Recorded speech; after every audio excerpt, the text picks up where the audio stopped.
I know it's here somewhere. Finally. Oh, it's time for the doctor.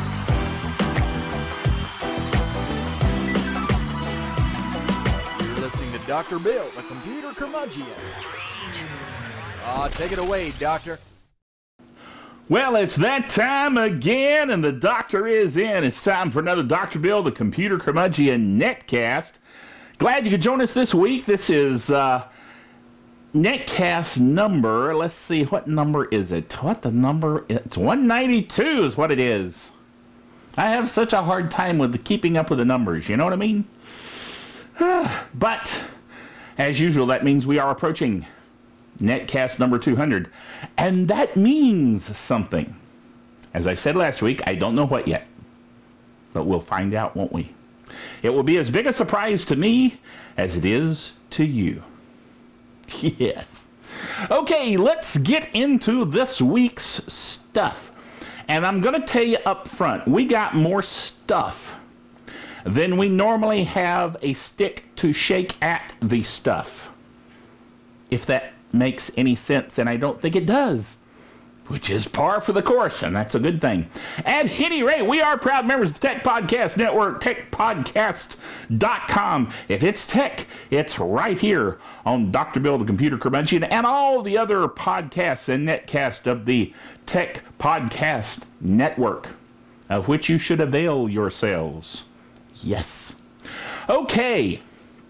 We got, like I said, we got so much stuff. This is probably going to be one of the longest netcasts in the continuing series of netcasts for drbill.tv or Dr. Bill the Computer Curmudgeon, whichever you like to use. At any rate, let's get right into it, shall we? First item, Oracle donates OpenOffice to the Apache Foundation. Now, this is interesting because OpenOffice went, that's kind of my sound effect for it failing. Fail. Okay. Why? Because Oracle, okay, let's back up a few steps. Oracle bought Sun Microsystems. Sun was the sponsor of OpenOffice. So when Oracle bought Sun, they just wanted Sun's technology, mainly Java probably, and so they bought that, and then somebody said, excuse me, by the way, we got this open source project over here called OpenOffice, and Oracle went, whoopee, we don't care, let it die. And so it languished, and there were no updates, and besides that, all the open source programmers that diligently worked on OpenOffice went, dude, we're working for the man. We're working for the man. And they got really ticked off. So they took their crayons and they went home. Yes, they founded a whole new organization called the Document Foundation. Why is it that all open source nonprofit organizations have to be boring? The Document Foundation. Oh well. Anyway, they started that, and then they formed a whole new product called LibreOffice, Libre meaning free, of course. Yes. And so LibreOffice became the replacement for OpenOffice in the minds of us who are the open source, you know, arrogant folks that sit out there and go, we like free software, we're not going to pay for it. Yes. You know, I have a little sign at the end of the program that talks about arrogant Linux elitist. It's a t-shirt. Just kidding, guys. Lighten up. Anyway, so the thing is, just a modicum of truth there. The thing is that the Document Foundation started LibreOffice based on the open source code, because that's the whole point of open source, is that it's open. They can take it and run with it. And so they took the code and then they started improving it. So now LibreOffice is actually better than OpenOffice, because OpenOffice has been sitting around going, what? You know? So anyway, Oracle finally decided, dude, this thing's a loser. We're completely losing out the LibreOffice, so let's just give it away. We don't care. So they gave it to the Apache Foundation. Now, the interesting thing about that is that instead of LibreOffice and OpenOffice joining back together into one thing, the Document Foundation said, Apache, that's the wrong, open source designation. That's not using the GPL, the new public license. That's using the Apache license. That's different. We can't go with that. So they're still separate. Yes. Go figure. So anyway, the tried and true real open source folk will stick with LibreOffice, and who knows what's going to happen to OpenOffice. Oh well. All right. Next item. Some are saying that Apple iCloud is the end of Dropbox. Wrong. First of all, Apple iCloud is a Johnny-come-lately to the cloud computing thing that everybody's all excited about. It's Apple trying to get into cloud computing. And yes, they're giving you 5 gig free or whatever it is with iCloud. But if you'll notice the I in front of iCloud, that means iPod, iPad, what other I's are there? Mac computers, all of those I's. Oh, iTunes, that was the other one. So all of those I's, they work with iCloud, but other platforms don't. So, okay, it's a cloud computing storage area for Apple-y type people, of which I are not one yet. Not for lack of wanting a MacBook, but hey, they're expensive. I mean, I can buy like, what, 3 or 4 laptops for what I could get a MacBook Pro. I've never been able to justify that. So I haven't gotten one. But at any rate, so iCloud doesn't run on Windows. It doesn't run on Linux. It doesn't run on anything but Apple. So the whole idea that some people are floating that Dropbox is dead, no. Dropbox does run on Apple and Windows and Linux and your iPhone and the Android phone and all the Android tablets and everything there is in the whole universe. So Dropbox is better. I, by the way, am in a mood.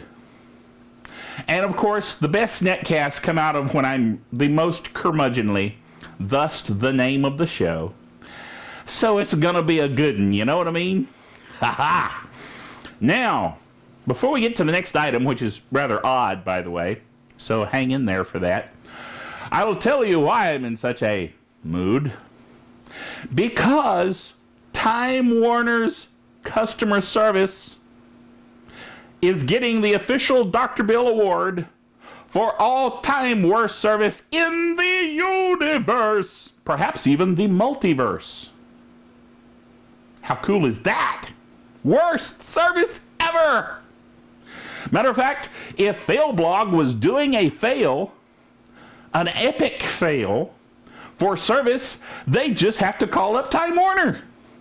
Ha ha! Now you say, Dr. Bill, that's rather harsh. Oh no, not as harsh as I should be. I am actually being kind. Here's why. I, as you know, have been on a quest to cut the cord, that is the cable cord, right? So I've been looking into technologies like the Roku, by which I can cut said cord. I'm sure Time Warner's probably not thrilled with that, but they don't know my secret deviant plan of doing that. You know what I'm saying? At least I don't think so, unless they have spies.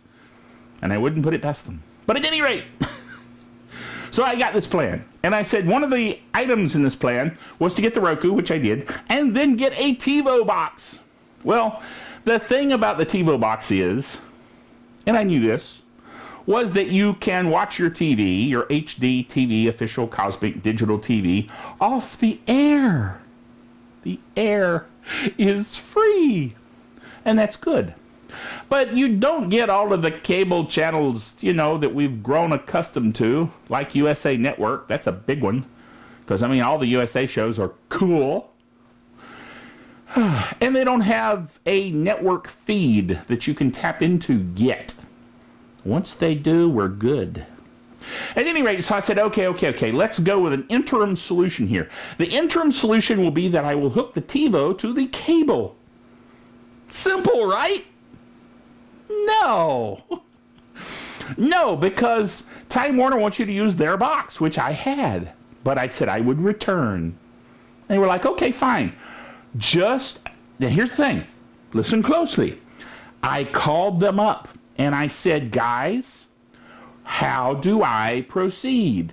I want to bring your DVR back to you. I want to be able to hook up my TiVo. I understand I need a little card that will slide into the back to activate it. What should I do? And the lady went, let me check with the supervisor. So I said, okay. So I listened to the music. And finally she comes back and says, no problem. All I got to do is fill out a work order. I'll fill out the work order. You bring the DVR to the local Time Warner station where you would pay, you know, which was just down the road. So I said, cool. And we'll give you a card. And I'm like, that's good. That's not bad. They have some confidence in my intelligence that I can slide a card into a slot. Good. So I made an appointment. Then I thought to myself, I said, you know, we're dealing with bureaucracy here. So maybe I should call a second time to confirm that that's what I needed to do. So I thought, okay, I'll do that. So I called up and I said, here's my work order. I'm supposed to go by and pick it up. Can I come by and pick it up? They said, oh, sure, anytime. I said, great. So I take off at lunch from work. I go to the location that we had discussed on the phone. I walk in with my DVR under my arm, and they look at me like, what? I said, see, I've got this work order number. We don't need the work order number. We want your telephone number. I said, okay. So I gave them the telephone number. They said the telephone number has a work order associated with it. I said, yes, that's the other number I have right here in my hand. They said, you want to return your DVR? Yes. And you want a card to plug into your TiVo? I said, yes. They said, we can't do that. I said, why not? It's in the work order. I called twice. They said, oh, no, we have to send somebody out. And it's going to be a while because we're backlogged. I'm like, what? So they look in their little computer and it says, oh, we can come out this Saturday. This was on a Monday. We can come out this Saturday. And I'm like, okay, fine. I'm usually home Saturday doing Netcasts anyway. So I said, okay, fine, we'll do that. So I wait and wait and wait. They're supposed to be here from 7:30 until midday, noon. And so I wait and I wait and I wait and I wait and I wait. 1:30 comes along and they call up right before they come in and say, we're running late. I'm like, no kidding. I've just blown an entire morning that I could be doing Netcast, but I had to be listening to make sure somebody, you know, if they came to the door, would be able to answer the door.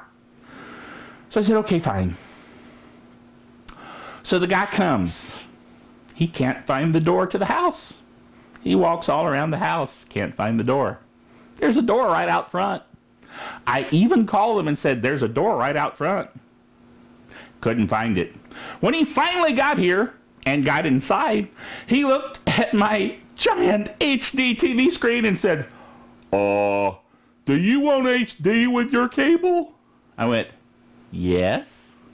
Well then, this cable card ain't going to help you because you need a box. I'm like, what? I got a TiVo. We plugged the card in. He said, yeah, but you won't get HD channels without the box. I'm like, well then why didn't you bring the box? He said, I can only bring what's on the work order, and the work order said there was a card. I'm like, you people are idiots. No, I don't want HD TV, since I've already had HD TV and I've been paying for HD TV and digital cable. Why would you think I would want HD TV? Huh? Blithering idiots. Anyway, So now I have a new appointment. And Monday afternoon, he's supposed to come and bring the multi-card that plugs in the TiVo and the box that will allow me to see HD. If it gets worse, I'll let you know. But so far, the epic fail stands as the worst customer service in the multiverse. So congratulations, Time Warner. You win the worst customer service award. How's that? Hopefully the thousands of people that are watching this netcast will keep that in mind when they start ordering cable services. Know what I'm saying? There you go. So, that's why I'm in an interesting mood. Just saying. Okay, next item. I said this was going to be a long netcast. Bear with me. Next item. Scientists say that the Mars base is a cosmic ray glitch. How's that for a headline? It all started, here's the story. It all started when this guy went on Google Mars. You know, there's a Google Mars like there's a Google Earth, so you can explore the lunar is the moon, dude. Martian surface, even though you've never actually been there. How cool is that? Isn't technology grand? At any rate, he was mousing around looking at the Martian surface, and he found a base that he called, what did he call it? He called it Biostation Alpha. How cool is that? Biostation Alpha. As a matter of fact, I have here what he actually said. He said, "This is a video of something I discovered on Google Mars quite by accident.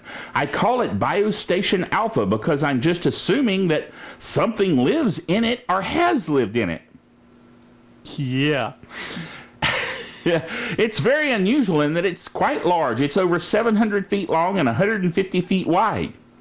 I suppose he took his tape measure to it. Or used math, which is cheating. Just saying. Okay. It could be a power station, or it could be a biological containment. It could be a glorified garage. What?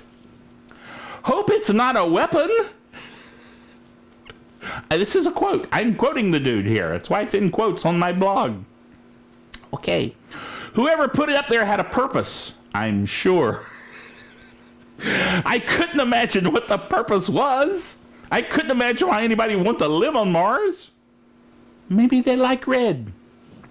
Anyway, it could be a way station for weary space travelers. It could also belong to NASA. I don't know that they would admit that. I don't know if they could pull off such a project without all the people seeing all the material going up there. I sort of doubt NASA has anything to do with this. I don't know if NASA even knows about this. I kid you not. That's what he said. Okay, anyway. So the scientists got right on it. They wanted to check out Biostation Alpha. And so they checked it out, and here's what they said. They said that it was a cosmic ray glitch in the film. Yes. I don't believe that. I think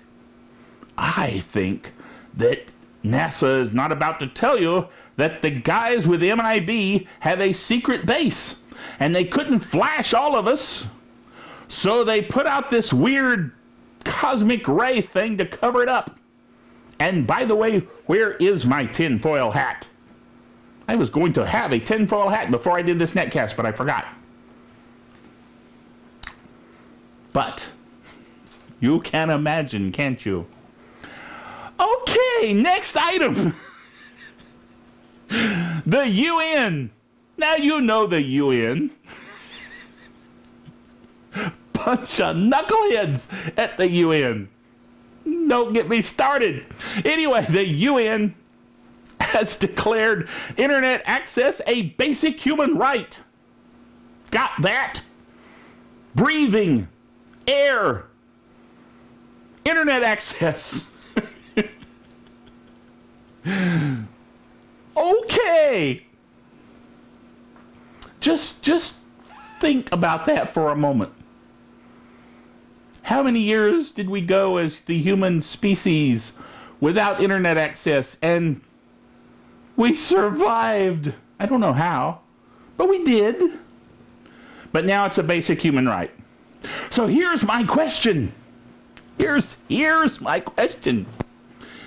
Talking about Time Warner and their amazing customer service.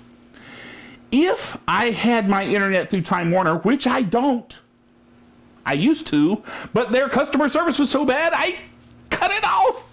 And I went with DSL. You say, yeah, but Dr. Bill, DSL's not as fast. Dude, I've got a 20 megabit download with DSL. I only had 7 with Time Warner cable. Think about it. And it's cheaper. You know, I'm beginning to see a pattern. At any rate, the point is, if I had my broadband connection to the internet through Time Warner and they cut it off, would they be depriving me of my inalienable human rights? According to the UN, they would be. Just saying. So here's what I think we should do. I think that all of humankind should have a 30 megabit symmetrical, that's up and download, to the internet, or we are not getting our human rights the way we should. Yes. I'm just kidding. Anyway. Okay, next item. Jeez. Next item, Twitter URL shortener tool released. Now, I had a comment on this. I announced this, that Twitter now has its very own URL shortening tool so that you don't have to use bit.ly addresses anymore. Because see there, you have to, the long URL that you want to shorten to fit into your tweet. You go to bit.ly, you put the long URL in, you click, you get the little bitty short bit.ly URL, you plug that into the Twitter. That takes forever, okay? I mean, it's just, after a while you wonder if it's even worth it. So what Twitter did is they came up with a way to just, you put your URL in there, and it shortens it for you. Nice of them. But anyway, the comment guy said, nothing new. Twitter was doing short URLs automatically around 3 years ago and stopped. All of a sudden, for some reason, I don't know. Why? I don't know. He doesn't know either. But they're bringing it back. Wonderful! Well, I agree. If they weren't doing it, now they are, that's wonderful. But why did they stop? I mean, that's odd. But it's been an odd week. So I'll go with that. Next item. Google Chrome 12 is out, and I am reminded why I love Google Chrome. Yes, Google Chrome 12 comes with some new features that are really cool, but the thing that I liked about Google 12 was I'm using Google Chrome 12. Well, I'm using Google Chrome, and I'm reading about Google Chrome 12 and how it has all these new features, and I thought, ooh, I wonder what version I have. And I went and looked, as the picture shows on the blog there, and you know what version I had? I had version 12. Do you know why? Because it upgrades itself automatically in the background. It doesn't ask me stupid questions like, dude, do you want to upgrade? And let me think about this a minute. If I upgrade, I'll get the latest version. I'll have all the security patches, and I'll be safer than I was before. Why, no, I don't want to upgrade. Of course you want to upgrade. You always want to upgrade. And you always click the little, yes, I want to upgrade button. I mean, come on. So what does Google do? They just say, never mind, we'll just upgrade in the background. You won't even know. And they did, and I like it. Yay. So, good stuff. Way to go, Google. Somebody's doing something right. Anyway. Like I said, I'm in a mood. You'd be in a mood too. Anyway, next item. Help out the doctor. Please +1 our site. Please, please, please +1 my site. I'll gather myself. See, here's the thing. On Facebook, you have the little like. You can click the like when you like it. Okay. Well, Google has a +1, which is like a like. Like a like. Anyway, so now you, me, I, us, anyone who has a website can embed the +1 click thing on your website. So what I did is I put a little picture, like this picture right here. See this picture right here? You'll see the red arrow thing there pointing to where the +1 is. There you go. That's what I want you to do. I want you to go to the website, find that in the header, and click on it. Now, obviously, you have to be logged into your Google account to do it. But don't we all have Google accounts? Don't we all have Gmail? Maybe. Anyway, so +1 me. All the various websites that I'm dealing with at the moment, I have +1ified. Yes. So +1 me and help me out. And you say, Dr. Bill, why do you care? Well, here's why I care. Because if you get +1 enough times and it keeps building up, then Google will assume, probably rightly so, that your website is good and valid. And they will kind of increase your level in the search ranks as being good and valid for the words that your site has in it, like Linux and open source and Microsoft and virtualization and cloud computing and all those things that you come to the doctor for. So if you +1 me, I will get raised up in the search engines and more people will watch the doctor and life will be good and the birds will sing. Ha-ha! I like birds. Particularly pretty ones, as I mentioned before. Bluebirds. They're cool. Anyway. Yes, that's the Geek Software of the Week. Bonking you in the back of the head again, telling me not to forget the Geek Software of the Week this week, which is TCP Optimizer from Speed Guide. Now here's the thing. I was talking about bandwidth earlier and how it's a basic human right. Yeah. Anyway, if you have internet access, you should at least have really fast internet access, right? So this is what this software does. You don't even have to install it. It's just an executable. You run it and you optimize your computer for internet connection. Cool. So it's good. It can be used by both novices and advanced users in tweaking related TCP IP parameters in the Windows registry, making it easy to tune your system to the type of internet connection you have. Now, for instance, I mentioned how I have 20 meg down and 1 meg, roughly 700 and some K up. And so this program optimizes my computer settings for that particular bandwidth cap. So how cool is that? This program rocks, and it's free. As most Geek Software of the Week is, it is free. So therefore, you should download it, you should run it, and you should have improved internet performance. Cool. Now, here's the other thing I wanted to mention this week. Like I said, this is a lot of stuff, so bear with me.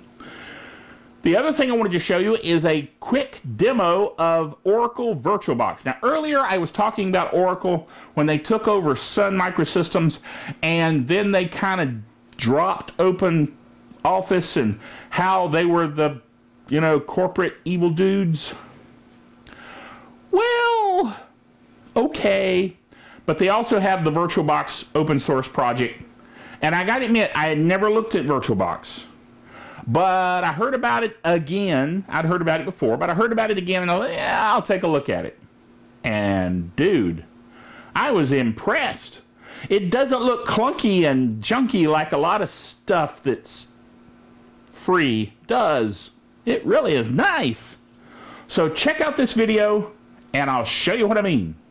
All right, what we're going to look at right here is Oracle's VirtualBox hypervisor for Windows, and it is 100% absolutely free which is awesome in and of itself. And then also I want to show you the Chrome OS, which I have here under VirtualBox. Now the neat thing about VirtualBox, as you know with most hypervisors, you can run other operating systems in a virtual environment on your current PC. In this case, I've got a Windows 7 PC that I'm running here. It's a laptop. And you can test out different operating systems without having to wipe your current operating system, which is a good thing because you might have stuff on your OS you need, like data, files, etc. So anyway, the cool thing about that I found with VirtualBox here when I played with it is, from my perspective, it's just as good and just as easy to use, maybe even easier to use, than VMware's Workstation, which is a purchased product. Okay, now I have a license for VMware Workstation because we have it at work and I have it there, and so I've used it before. But I had never used VirtualBox, just never had a need to since I had VMware Workstation. Now here we are looking at VirtualBox. I'm going to go over here to the Chrome OS. You notice it's powered off. It gives you all the various information about Chrome here. And so I'm going to go ahead and, guess what, start it up. You notice it starts up, tells us it's Oracle VirtualBox. Now the interesting thing about Chrome OS, I downloaded this off of Google. They have based Chrome on SUSE, OpenSUSE, which I found interesting. Now once you go in, you see their Chrome logo, and you see the little bar there as it's starting.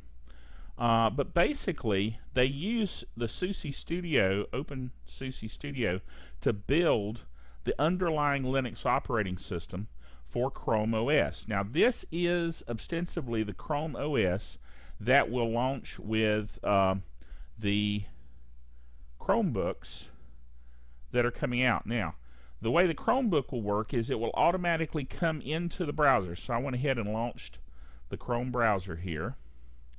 This is Chromium under, I went full screen. I shouldn't have gone full screen because I just blew it out of the screen there, but that's okay. I recovered. At any rate, you notice I have synced by bookmarks, which is a feature of Chrome. And here it is. I'm running under the Chrome OS through VirtualBox, and yet it syncs my Chrome preferences here, which is pretty cool if you ask me. Now if I go to the Dr. Bill site, you notice that the networking passes right on through as it should, and I'm having to kind of squeeze the screen here in order to fit it within the screen that you can see on your TV slash web browser, however you happen to be viewing the Netcast. So you can scroll if you need to. But at any rate, pretty neat stuff. And go to Google, do your thing through the Google OS.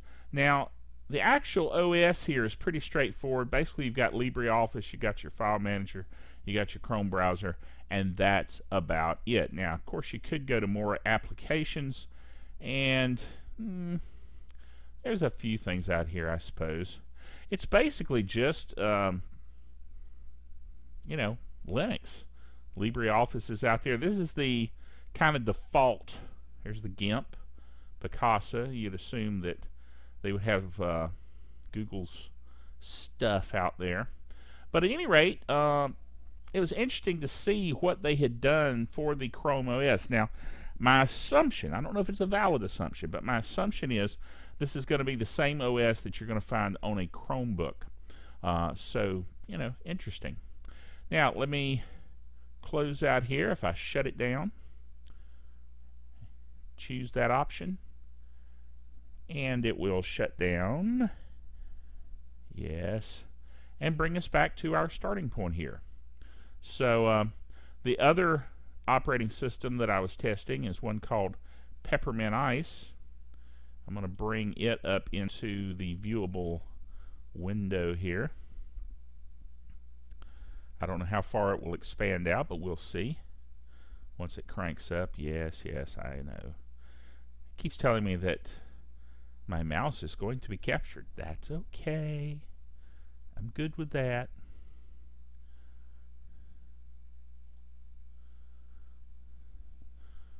Get past all these startup screens so that you can see. There we go. Now I can kind of adjust where it fits in the screen here. Now, this is more a full-blown version of Linux. So I'm going to go ahead and log in here.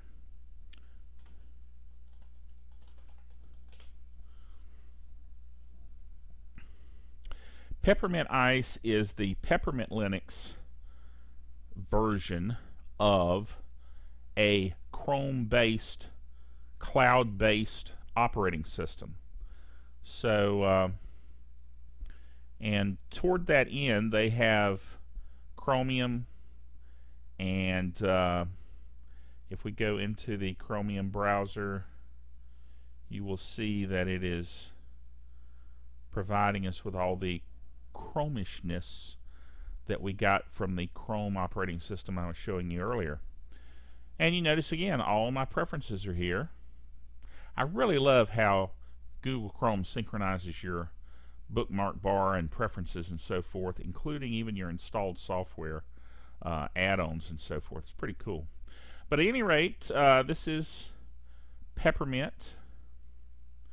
And my purpose here is not really to show you all of the features of these different operating systems, but more to talk about how VirtualBox, now you saw I went from cold, startup, all the way through to the operating system being up and running and connected through the network, and that's pretty doggone cool. And then I can come down here and shut it down as I did the other one, and it will shut down the operating system and take us back to our main screen here. Pretty neat stuff. I highly recommend VirtualBox. Yes, I know it's got Oracle's name on it, bless their hearts, but it's still an open source project. It's still 100% free. Go for it. Okay, you see what I'm saying? Dude, how cool is that? So, neat little demo there. Wanted to show you that. The other thing I wanted to show you, see, again, there's a lot of stuff here. You gotta go with the flow, okay? The other thing is that I wanted to show you this headset. Okay, look at this headset. Let me hold it out here where you can see it really clear. See that? Look at that. Look at these little bandy things here on the side with the little curliness. Isn't that cool? And look at the microphone. See, look at that. It's got like a windscreen thing on it. And very comfortable headphoneization going on there. Anyway, I wanted to mention this because a few netcasts back, I talked about the CAD audio, C-A-D, CAD audio microphone, which I actually have over here still, right there, with the pop filter here in the studio, and how awesome that microphone is, the USB mic. This is the CAD U2, U as in the letter U and the number 2, U2 USB headset.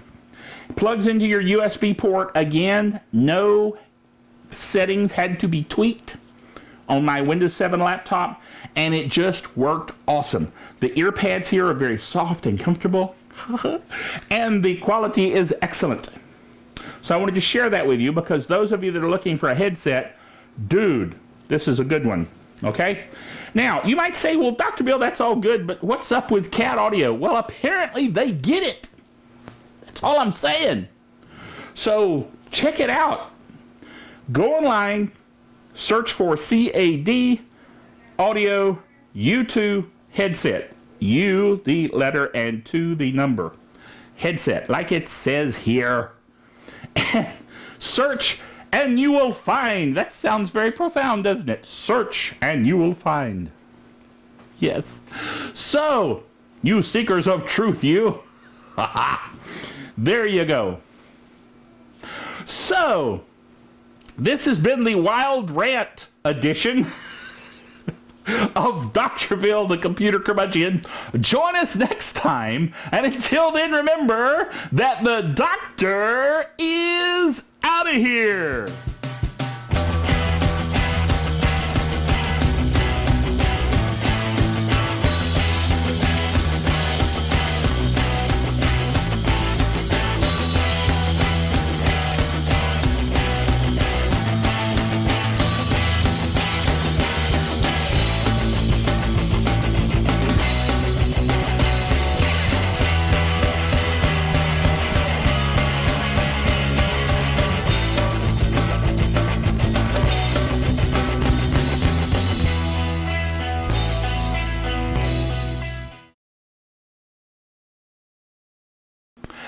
And for those of you that are wondering, Tux is still here. I just forgot to put him on the shelf.